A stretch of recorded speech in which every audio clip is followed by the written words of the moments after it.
Olá pessoal, tudo bem? Hoje a gente vai começar aí a estudar sobre os hormônios pancreáticos. A gente viu os hormônios hipotalâmicos, os hormônios hipofisários e a influência que eles vão ocasionar para a produção de alguns hormônios em alguns órgãos específicos, mas no caso do pâncreas ele não recebe essa ligação direta aí com o hipotálamo, né? Ele vai ter uma produção aí que a gente vai entender um pouquinho melhor, né? De quais esses hormônios que são produzidos ali. Então, vamos falar um pouquinho mais sobre o órgão, para a gente entender o funcionamento desse órgão, a sua função, para depois, então, a gente conseguir, né, entender esses hormônios e estudar os hormônios em si que são ali produzidos. Então, o pâncreas, ele vai ser uma glândula, tá? E é uma glândula que a gente chama ela de mista. Por quê? Ela vai ter duas funções de atuação aí no nosso organismo. Ela vai atuar como uma forma exócrina, tá? E endócrina.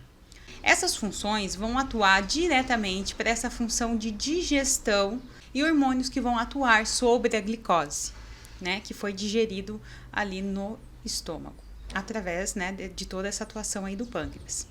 Nessa parte exócrina, ela vai ser constituída por células serosas. Essas células serosas, elas são células que vão produzir, tá, enzimas digestivas que vão atuar, né, nessa quebra desses carboidratos. Né? Então, essa é uma das funções aí, né, dessa parte exócrina do pâncreas.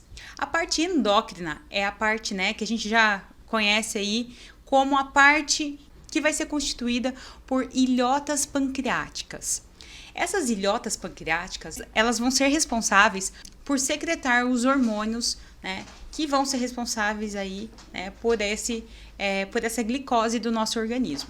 O pâncreas, ele vai ser uma glândula que vai ter um tamanho aí em torno de 15 e 25 centímetros de extensão, vai pesar cerca aí de 100 gramas e ele vai estar localizado na parte posterior ao nosso estômago. Então, falando um pouquinho mais sobre essa parte exócrina e endócrina. Na parte exócrina, como eu falei, ela é responsável por a produção dessas enzimas digestivas. Quando esse pâncreas vai produzir essas células digestivas a partir dessas células serosas, elas vão armazenar essas enzimas em grânulos. E esses grânulos são chamados de grânulos imogêneos, que quando vai ter a necessidade dessa digestão, então elas vão ser lançadas até o duodeno, aquela parte inicial do intestino, que é a parte onde a gente vai ter essa absorção, né, dos alimentos. Então, né, é a parte onde elas vão estar atuando nesse organismo. A parte endócrina do pâncreas, a parte onde vai ter a produção desses hormônios, né, como eu falei, ela vai ter as ilhotas pancreáticas que vão estar produzindo os hormônios. E essas ilhotas pancreáticas, elas vão ser constituídas de algumas células, tá? Essas células vão ser a célula alfa, células beta, delta e PP. Cada tipo de célula vai ser responsável pela produção, tá, de hormônios. Essas células também vão ser distribuídas por todo o pâncreas, tá? Em um homem adulto, tá? A gente tem aproximadamente aí milhões, tá, de células alfa, beta, delta e PP distribuídas por todo esse pâncreas. Então, são muitas células, tá? Para que haja aí uma produção correta, né, dessa quantidade aí de hormônios. Então, nós vamos ver as nossas células alfa produzindo o glucagon, que é um hormônio, tá? A gente vai estudar ele mais pra frente. Nós vamos ver a nossa célula beta produzindo, né, secretando a insulina. As nossas células delta produzindo o hormônio chamado de somatostatina. E as células PP vão secretar polipeptídeos pancreáticos, certo? Então, trouxe aqui a imagem do nosso pâncreas, né? Tá aqui um abdômen, né? A gente vai ver, né, aqui na frente do pâncreas o estômago, né? E aqui posterior, aqui o estômago, né? E posterior a esse estômago a gente vai ter esse pâncreas. Então, qual é a função desse pâncreas, né? A gente já viu aí que ele tem toda essa atividade para a digestão, captação e controle da glicemia. Então, é justamente isso. A sua função é a produção do suco gástrico ali no nosso organismo, que vai ser constituído por uma ação de enzimas que vão estar atuando lá no duodeno quando tiver necessidade de uma digestão, né? E ela vai estar fazendo aí a digestão da gordura, de proteínas e carboidratos. Já a parte endócrina, que vai estar ali, né, produzindo e secretando aí esses hormônios, vão atuar, tá, nesse controle da glicemia, no caso a insulina e o glucagon vão estar fazendo esse controle glicêmico do nosso organismo, quando vai ter uma alta quantidade de glicose, quando tiver uma baixa quantidade de glicose, nosso organismo vai secretar esses hormônios para que haja aí um equilíbrio, tá, dessa glicose no organismo. O hormônio somatostatina, que vai ser produzido também no pâncreas, ele vai ter a função de inibir a produção da insulina e do glucagon. Quando não houver a necessidade desses hormônios estar atuando, a gente vai ver, né, a ação aí do hormônio somatostatina. Já esses polipeptídeos pancreáticos, eles vão estar atuando também na inibição, mas na inibição dessa secreção exócrina. Tá? Então, nessa produção aí de enzimas da digestão, ele vai estar bloqueando, né, inibindo essa produção aí de enzimas. Na aula de hoje, a gente vai comentar um pouquinho sobre a insulina, tá? Nas demais aulas, a gente vai ver aí o restante, tá? A insulina, ela foi descoberta em 1921. Como a gente viu, ela vai ser um hormônio produzido pelas células beta nas ilhotas pancreáticas. A insulina, ao ser secretada, ela vai ser armazenada em grânulos, tá?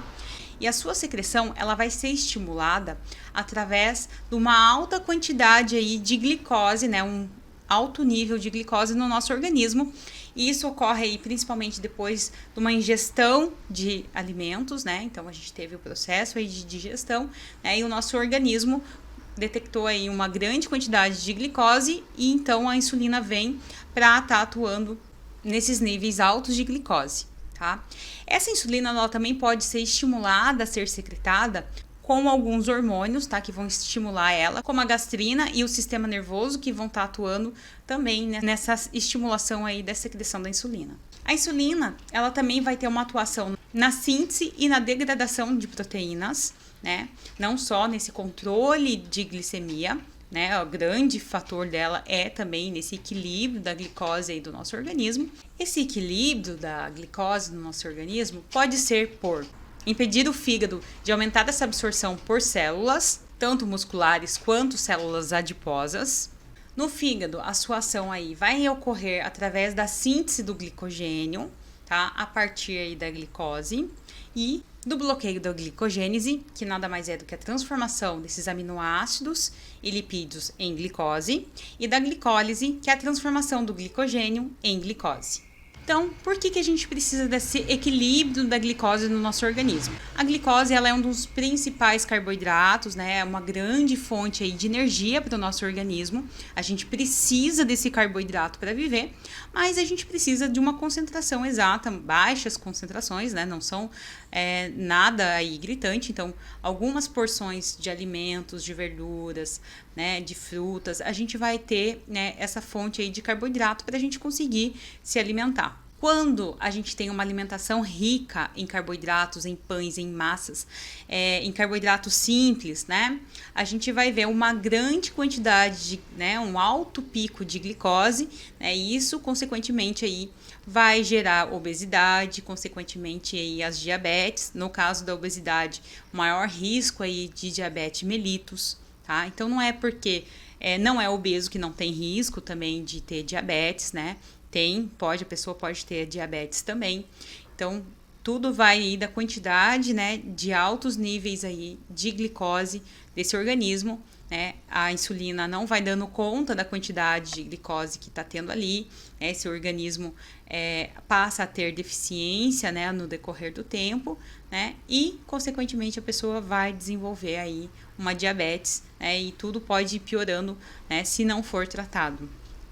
O que acontece nesse organismo da pessoa com diabetes, né, principalmente aí na diabetes mellitus, tá? Principalmente do tipo 1, a gente vai ver, né, essas células beta, que são responsáveis por essa secreção da insulina, né, sendo destruídas. Então, esse organismo não vai ter mais essas células. Então, ela vai ficar dependente, né, dessa insulina aí para o resto da vida, justamente porque houve uma destruição, né, dessas células beta.